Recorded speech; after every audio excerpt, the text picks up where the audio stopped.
নমস্কার, আমি রান্নাঘর দীপালি। দেখুন আজকে আপনাদেরকে কি দেখাতে চলেছি। এই যে নিয়ে এসেছি ফরাস বিচি, ওই দেখুন ওইগুলা ছুলিয়ে ভাগ দিয়ে রেখেছি। এই যে দেখুন, আপনাদেরকে দেখাতে পারিনি, কারেন্ট থাকে না। বারবার মনে করে যারা বাস করেন তারা বলতে পারবেন, এত কারেন্ট যাচ্ছে আর আসছে। কাতলা মাছের লোকেল মাথা ওই দিয়ে আজকে ডাল রান্না করে আপনাদেরকে দেখাবো, আপনারা আমার পাশে থাকুন। কড়াইটা বসিয়ে রেখেছিলাম, গরম হয়ে আসছে, তেলটা গরম হয়ে আসছে। গোটা শুকনা লঙ্কা আর পাঁচফোড়ন দিচ্ছি ফোড়নে। এবারে সিদ্ধ করা ফরাসের ডাল দিচ্ছি। পরিমাণ মতো হলুদের গুঁড়া দিচ্ছি, পরিমাণ মতো জিরার গুঁড়া দিচ্ছি। চিড়ে রেখেছি কয়েকটা কাঁচা লঙ্কা, তা দিয়ে দিচ্ছি।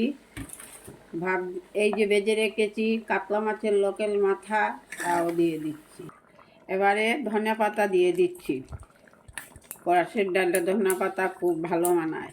হয়ে এসছে বন্ধুরা, দেখুন আজকে আমার ফরাসের ডালে যদি কোনো নতুন ফ্রেন্ড এসে থাকেন, আমার ইউটিউব চ্যানেলটাকে সাবস্ক্রাইব করবেন, ফেসবুকটাকে অল্প ফলো করবেন, বন্ধুদেরকে শেয়ার করবেন।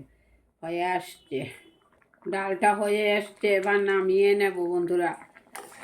এটা কিন্তু পুরাটা ঘরোয়া রেসিপি, কোনো বাইরের মশলা ব্যবহার করে না রান্নাঘর দীপালি। এবার হয়ে এসছে, নামিয়ে নেব। ডালটা হয়ে গেছে, নামিয়ে নিয়েছি। ফরাস বিচির ডালটা আপনাদের কাছে কেমন লাগলো? ভালো লেগে থাকলে লাইক কমেন্ট করতে একদম ভুলবে না। বন্ধুদেরকে অল্প শেয়ার করুন। ভালো থাকুন, সুস্থ থাকুন। আগামী দিন দেখা হবে নতুন আরও একটা রেসিপি নিয়ে। আমাকে কিন্তু ভুলবেন না, সব সময় লাইক কমেন্ট করে যাবেন, আমার পাশে থাকবেন, উৎসাহ দেবেন। নমস্কার বন্ধুরা।